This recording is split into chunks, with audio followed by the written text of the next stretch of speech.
I want to talk about the question that I think is on so many home buyers' minds, mostly first-time home buyers, but really anybody who's considering purchasing a new home. And that question is, do I buy now or do I wait for interest rates to drop even further? And it's a tough thing. We've already seen interest rates drop a little bit. I think it's widely anticipated that rates are going to drop even further.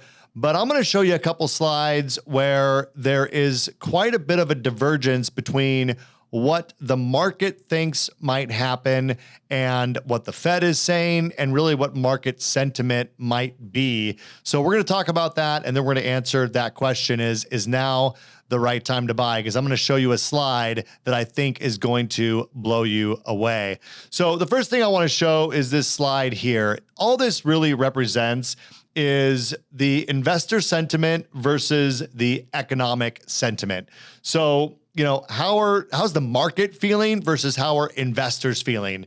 And what I thought was really interesting about this slide is that the investor sentiment is quite high. Matter of fact, it spiked up recently, but the economic sentiment, meaning the market, is not feeling so optimistic. So we have the economic sentiment dropping as the investor sentiment is rising. And I promise you guys, you can look at this graph. These two things typically, move together. So I think either, what we're seeing here is a significant turnaround in the economic outlook, or perhaps the investors have a little bit of optimism, and that's going to be returned back down, and the market will turn that around. So we see a lot of this going on right now as we look across all the economic indicators. There's just mixed bag of information. But this would tell me that the investor is extremely optimistic. And I think, this slide mostly pertains to the way that the stock market is being viewed, not necessarily, all of the market, but, we could be due for a reversal. We saw all-time highs in the stock market just recently. Maybe that's going to turn around, or maybe the investor's right and the market is going to turn around. I don't know. I'm betting on, if you're an investor and you're in the stock market, I'd be careful personally. But I thought that was an interesting slide, just showing the divergence that we see. Now, the next slide I want to show you is what we're seeing. Again, it's another divergence. It's a divergence between what the Fed has kind of forecasted they're probably going to do with interest rates. Now, remember, the Fed doesn't actually come out and give us a forecast, but we can see what the voting Fed members are thinking by looking at the dot plot and looking at what is expected to happen based on the way they're seeing the market and the need to drive monetary policy at the time of their last meeting. So what you see here is this light blue line is kind of what the Fed has projected they're going to do based on what you see in the dot plot. And you can see it goes down, but it doesn't go down nearly as quick. Now, look at the red line. The red line is a steep line. And the other difference I would notice is, the Fed's, if you look at their line, it stays flat for quite a while before they start dropping rates, where the market is pricing in that they're going to start dropping immediately and quite a bit more significant than what the Fed has forecasted. Now, I don't necessarily disagree with the market, but it's always a bad thing when you have that big of a gap between the Fed. They always say, don't fight the Fed, right? So if the Fed holds true to that sort of a timeline, right now, the market is already pricing in that they're going to do quite a bit more than that. And if they don't, there will be some negative reactions. Meaning we won't see rates drop nearly as quickly when they get when the market gets news that's different from what they've already priced in is going to happen to the market. So that's a very interesting slide, and again, another pretty significant divergence. Now, the last thing I want to touch on here, not the last thing, but the last graph before I get into our main topic here, is what this chart shows with the red and the blue lines is that the 10-year and the price of oil pretty much track almost always together. And that's been good, right? I mean, we've seen oil prices come down significantly. That's drastically improved our inflation numbers.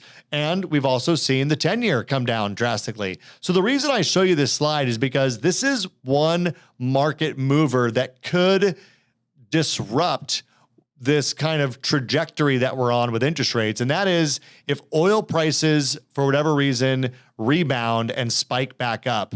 And there's lots of reasons to think that that could potentially happen. Matter of fact, at the time of this recording, there was some news just today about some oil tankers in the Red Sea and, some stuff going on in the in the Middle East that could cause some volatility in the price of oil. And so just know that, watch oil prices closely, because if we see oil rebound in price, it's going to be inflationary and it could change the trajectory that we're on right now. So right now we don't see a divergence, but something to keep a close eye on as the year rolls through. Just thought I would point that out. Okay. Now, this last slide that I want to show you is really what this conversation is about today. And this was shocking to me when I saw it.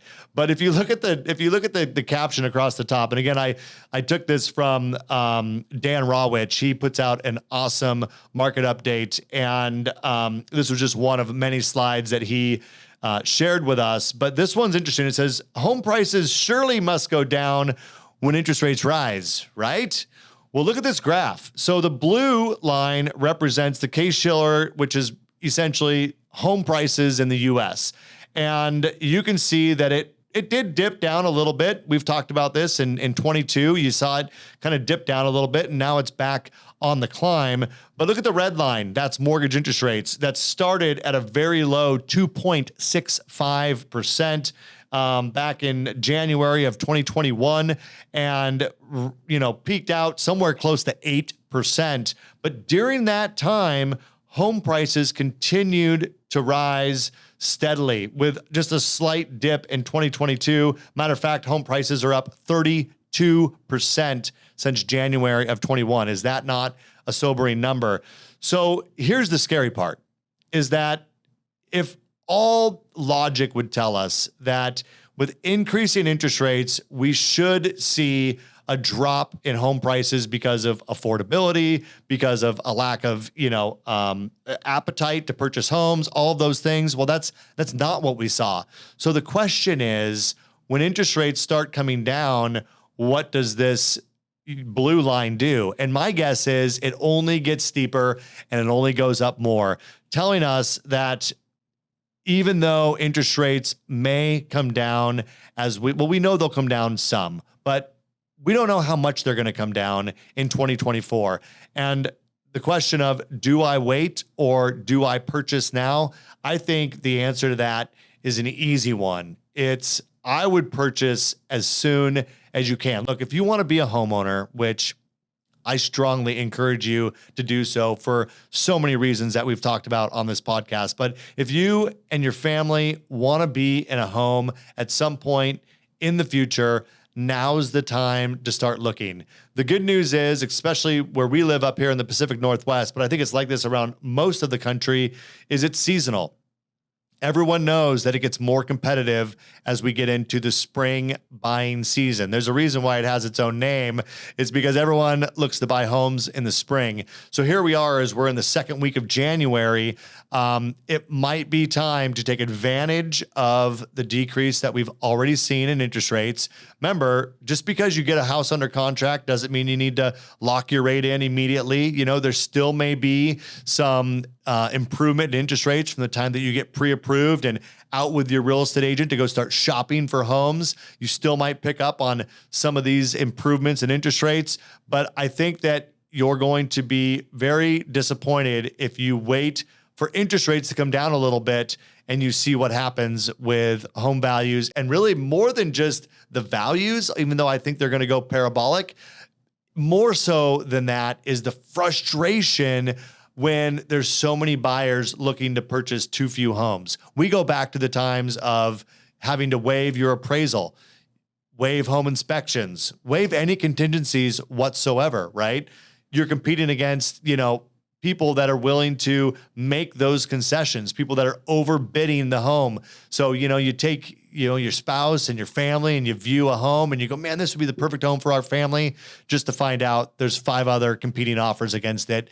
And you're not going to get the home that you really were able to envision yourself in. Those are painful and difficult things to go through. And so for all of those reasons, my answer is an easy one. I think that you get pre-approved and start looking for a home right now, if that's what's on your goals for 2024. I wouldn't wait for rates to improve. Look, the reality is you can always restructure your mortgage. If rates do drop significantly in 2024, then you can refinance. And yeah, there's typically a little bit of cost associated with that, but I think the cost of waiting to purchase is so much higher for all the reasons that we mentioned. So anyways, I hope this chart showed for you, what it did for me, which is, man, I'm scared to see what that blue line looks like when interest rates really start dropping and the market picks up, because house prices have been resilient